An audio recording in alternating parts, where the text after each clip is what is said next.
And what are you doing to manage stress? Not enough. Not enough. I don't really do a lot other than trying to manage lists and things like that. That's about it. A lot of prayer. I'll tell you, I pray for my family that they don't get stress. I think it'd be a good idea to live as well as you possibly can, physically, mentally. I also think it's a very good idea to have regular doctor checkups. I think it really makes a big difference. If the kids come to me with problems and stuff, I just tell them it's the lifestyle you lead. What did you expect? I have my own problems today. We'll deal with you later. I feel if you have a positive attitude at home and you stress that to your children, and because there's so much negative out there nowadays, and that's what the kids feed on.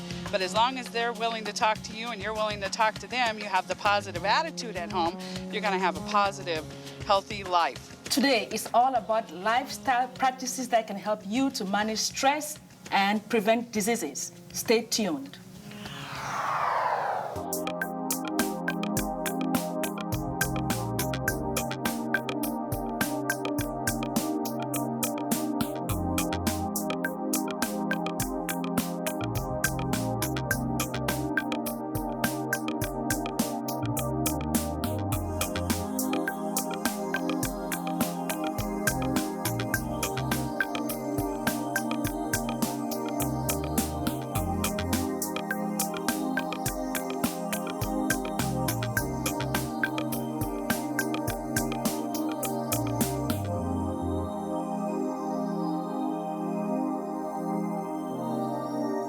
The things that helped the most to relieve my stress were maintaining a level of exercise when I could do that, and trying to keep my stress level down. If I knew I was going to have a stressful day, I wouldn't compound it by adding something that was even more stressful. I love to come here. It's a way to get away from work, to listen to the music, to just absolutely de-stress. I'll come here with coworkers, we'll have lunch together, listen to the music, listening to the birds in the trees. I love that. It's awesome. It allows my spirit to feel less suppressed, and I feel like my spirit is more expressed, and I'm more open to who I am and the calmness that I know is inside of me. Welcome back. With me today, I have Diane. Thanks for joining us again.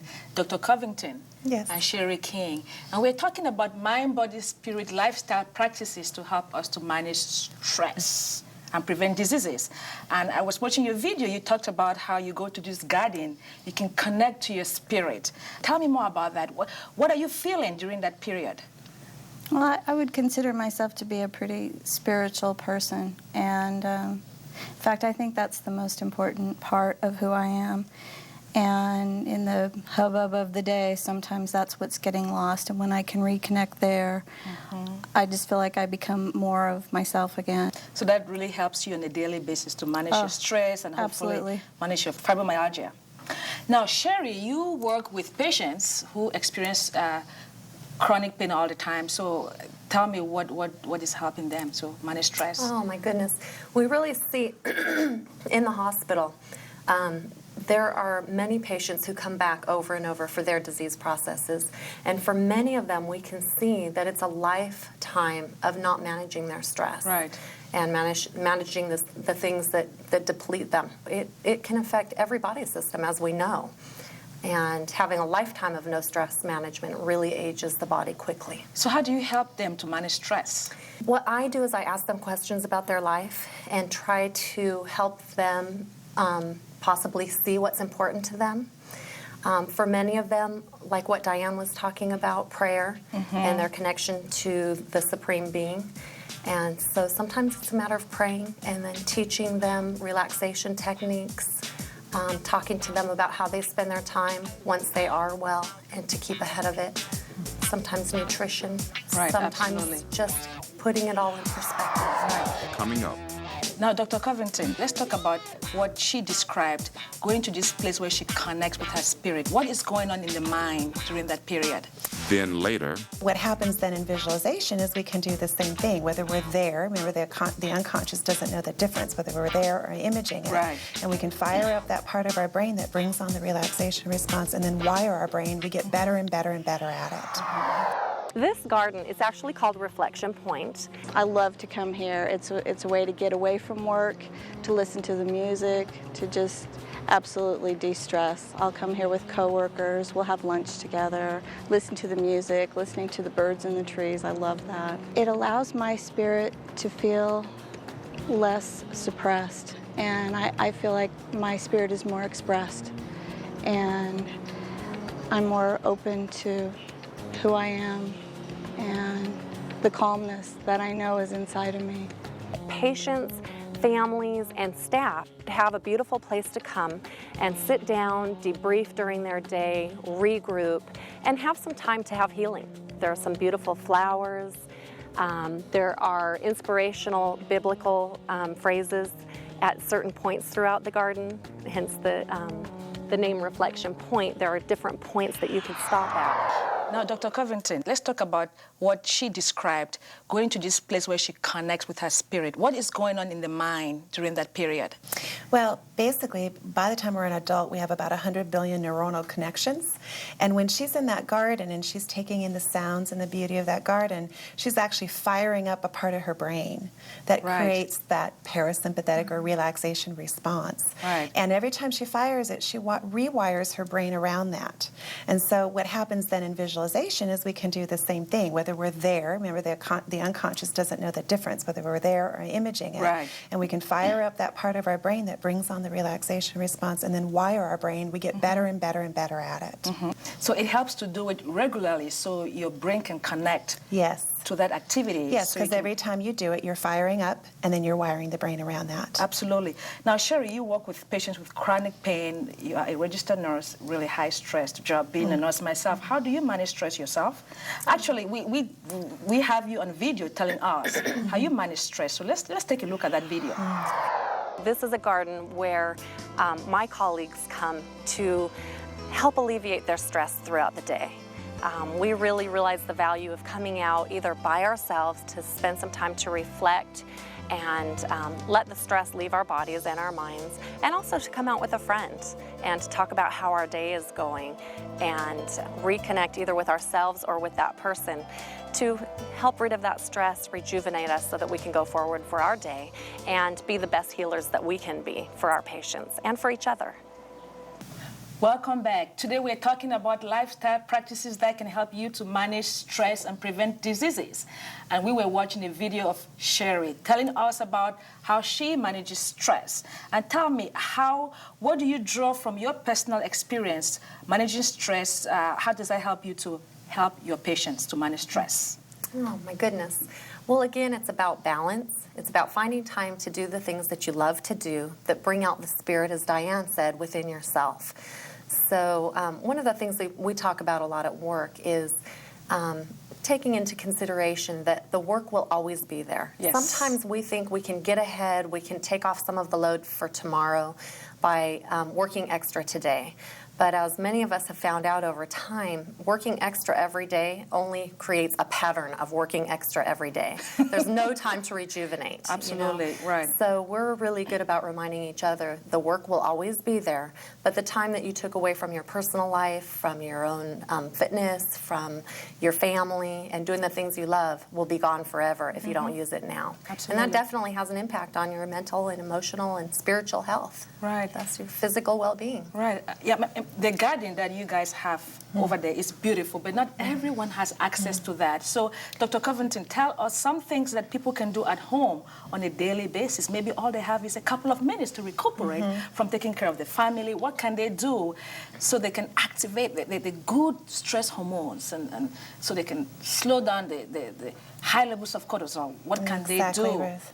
Well, you said the key word. It's just a couple of minutes to bring down the stress load. And so it's an intervention as well as preventative. Yes. And probably the best and quickest, easiest way of doing is that through diaphragmatic breathing. And so if you just take your hand and place it Right here? Right above. It's kind of like right over your belly button and over Right. your abdomen. And it's about loosening the shoulders and no thoracic. You don't need that to breathe, actually. Okay. And just taking a nice belly breath. And you want to count into a 3 and then out to a 4 or a 5.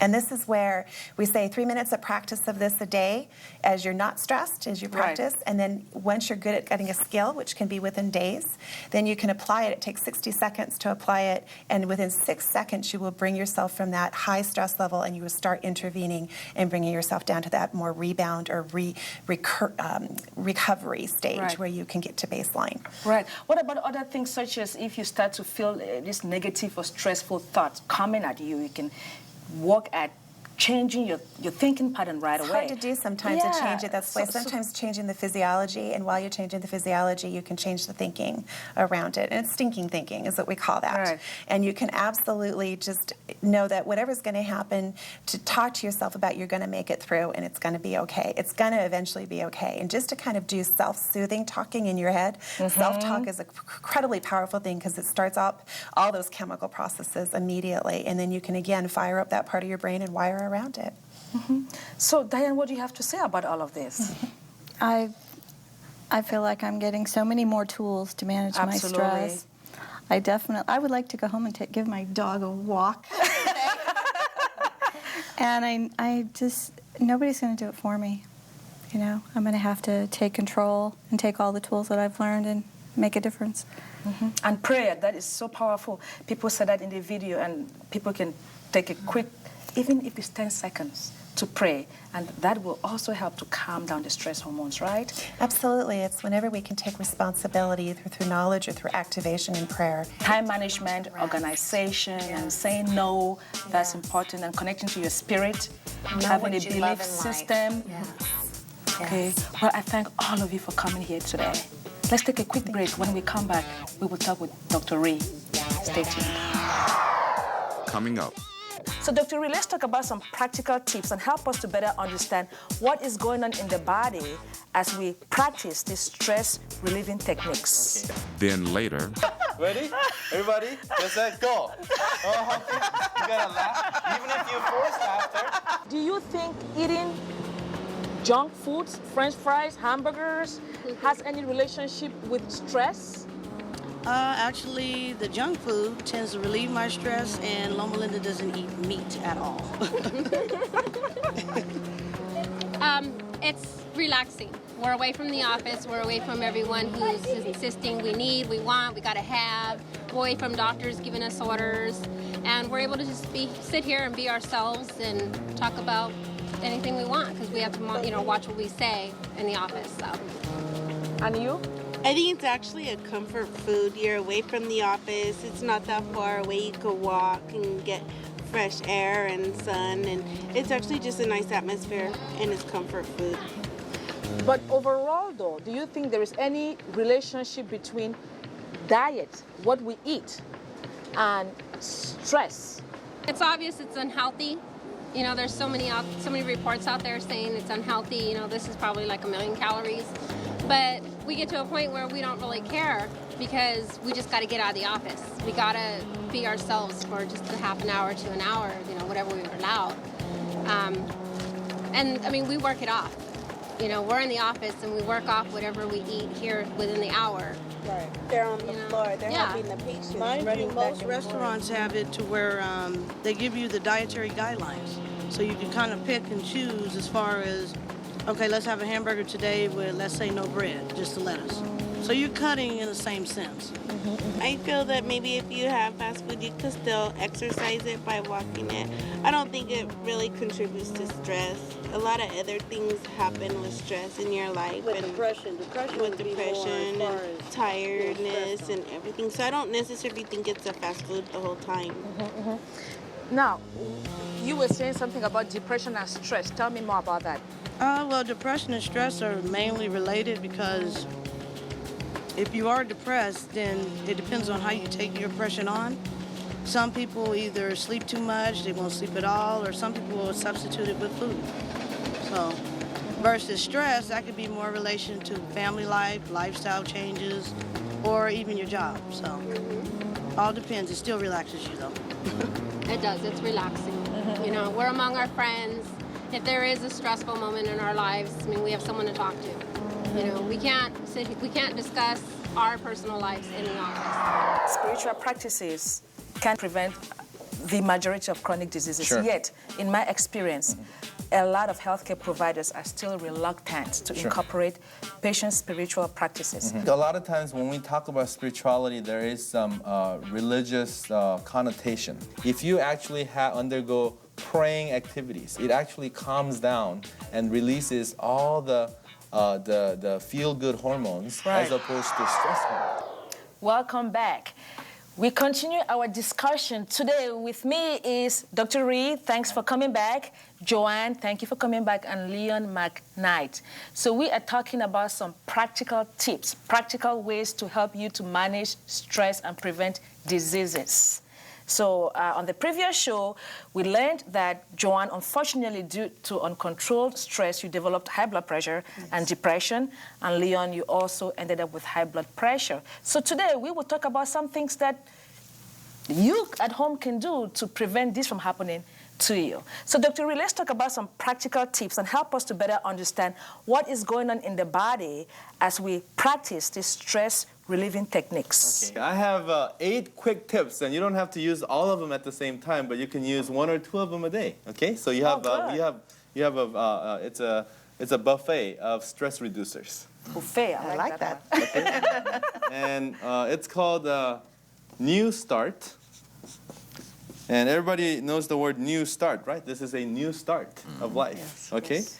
And new start is a separate 2 words, but actually each letter actually stands for something. N for nutrition. A balanced diet. E for exercise. Regular exercise, at least 20 minutes a day. And W for water. C 6 for to 8 glasses a day. C for sunshine, the light. At least 15 minutes a day. And T for temperance. This is also balance, okay? Yes. And then A for air, taking deep breath. And E for rest. 6 to 8 hours. Putting a pause on your life, okay? Taking a quick break, and getting good night's rest. And also T for trust.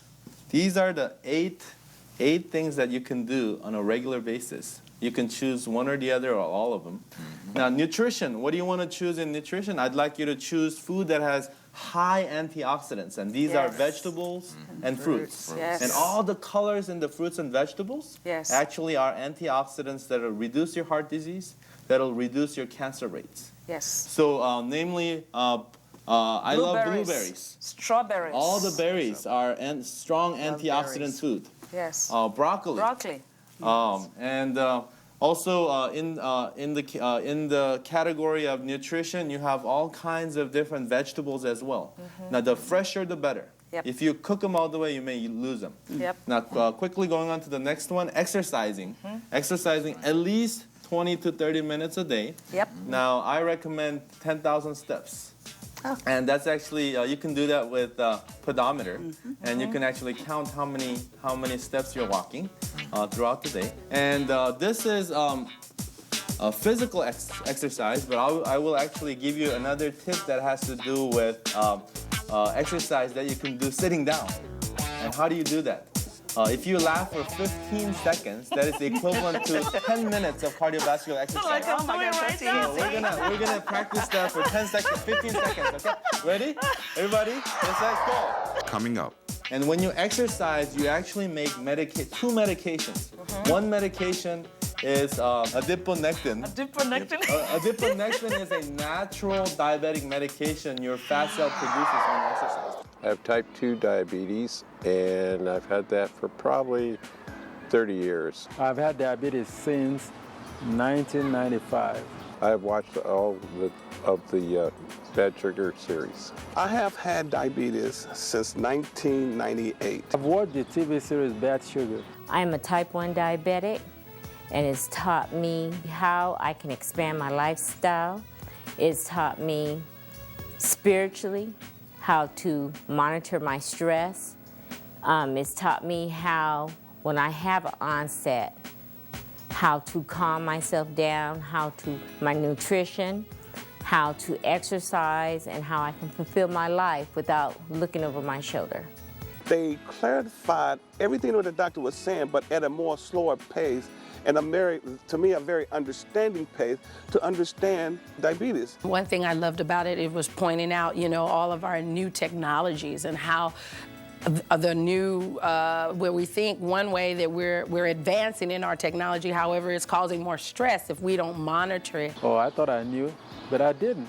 I had little knowledge, but that series expounded my knowledge. For me, bad sugar have played a major important role in my life to control, to educate, and to teach others about diabetes. It showed how God operates through us and how we need to connect with God in order to make sure that those sugars operate the way that they're supposed to. Bad sugar can teach you things that you know not of. It can help you expand your life. It can stop the problems, the health problems that you're going through. It can help you advance. Bad sugar.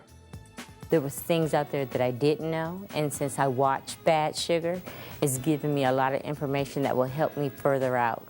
Type 2 diabetes affects a lot of different things in your body, which I never knew about until I saw the episode 7, 8, and 9. I really find it very, very interesting and very knowledgeable for my health, how to understand, how to maintain, and how to eat properly to be able to control this disease, diabetes. It's taught me about nutrition, it's taught me spirituality, and it's taught me how to live my life and enjoy myself longer. I was able to reduce my medicine, and that due to the fact of the bad sugar. Call 1-866-257-3471. Operators are standing by. Or log on to PreventiveCareWeekly.com and place your order. Remember, knowledge is power. Bad Sugar DVDs will give you that power over diabetes. Get it now. Don't miss it. We're gonna practice that for 10 seconds, 15 seconds, okay? Ready? Everybody, get set, go. Oh, okay. You gotta laugh. Even if you force laughter, you still get that effect. Okay? 5, 4, 3, 2, 1. See, that's 10, 15 seconds. Wow, you guys are really good. Yeah, that's 15 seconds, but it's equivalent to 10 minutes of cardiovascular exercise. Awesome. So if you haven't Awesome, had a yes. time to exercise, walking or running or jogging, you can actually laugh for 15 seconds. If you have arthritis, you need to laugh even more. Oh, it's good for your facial muscles too. That's exercise, and that's 15 seconds. Yeah.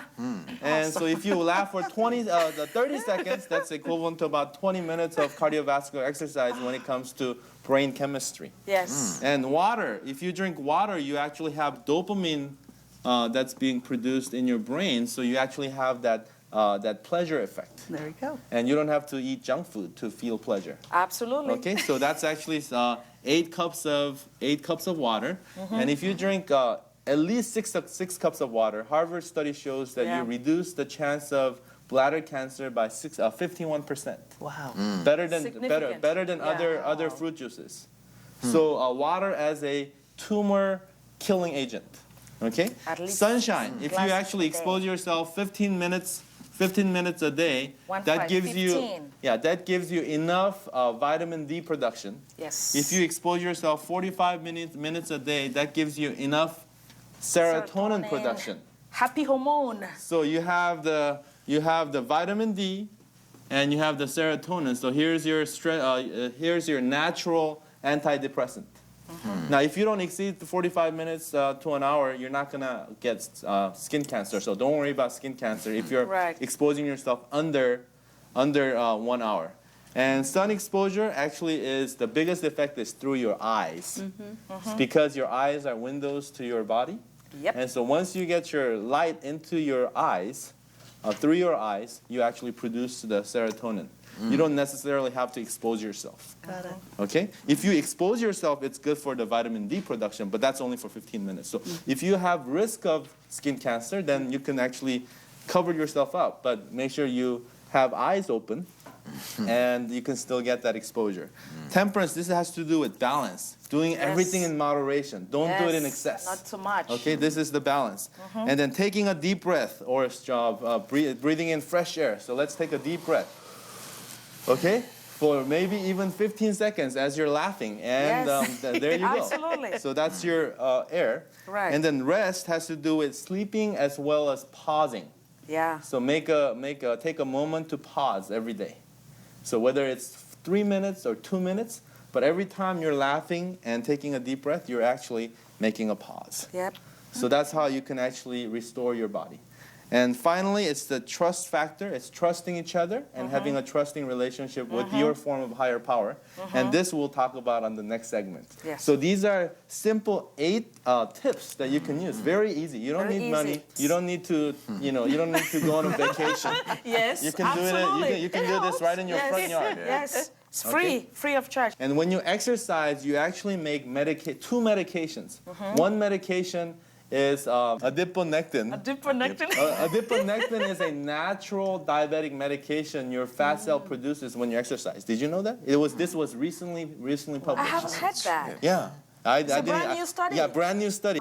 And then the second medication that comes out is the NO, nitric oxide, which is a antihypertensive. It actually fits you. Yes. It actually vasodilates. Right. And it actually improves the circulation, so you actually decreases the blood pressure. Right. And 30 minutes of exercise will give you 36 hours of NO, which is the natural, your body producing antihypertensive. Yes. So with all of this, tell me, Joanne, it's great information. How do you plan to apply this?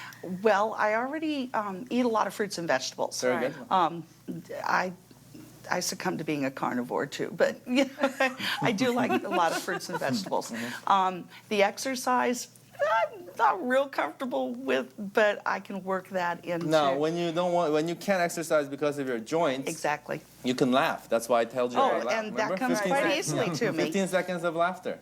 I do drink a lot of water. I'm out with the children for taking walks, playground time, That's right. so that's exercise. that really surprised me that I can get my serotonin that way. That way, there you and go. that probably is why I feel so good about where I'm at now. One of the reasons. That's right. Absolutely.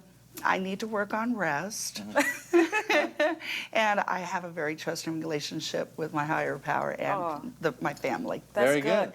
And your current job is a very soothing, Very and supporting and loving environment, so that helps too. That's right. Yes. Right. So Leon, what about you? How do you plan to apply these tips to manage stress? I've applied 5 of those on a regular basis, but I didn't realize that. I see that's why my blood pressure dropped as a result of my exercising and my nutritional change and just being out in the sunshine a lot. Right. I'm always in the sunshine, so I know that has a lot to do. Being in the sunshine also will dilate your blood vessels. It lowers blood pressure as well. Absolutely. Yes. And you have such a positive attitude too, that really helps. So thank you so much for coming. And Dr. Reed, once more, thank you so much. That's all the time we have today. For more information, PreventiveCareWeekly.com. See you on the next episode. This program is not intended to be diagnostic or prescriptive. Please consult with your doctor or healthcare provider before adopting any of the lifestyle changes or other measures discussed in this program. We do not recommend any medication changes.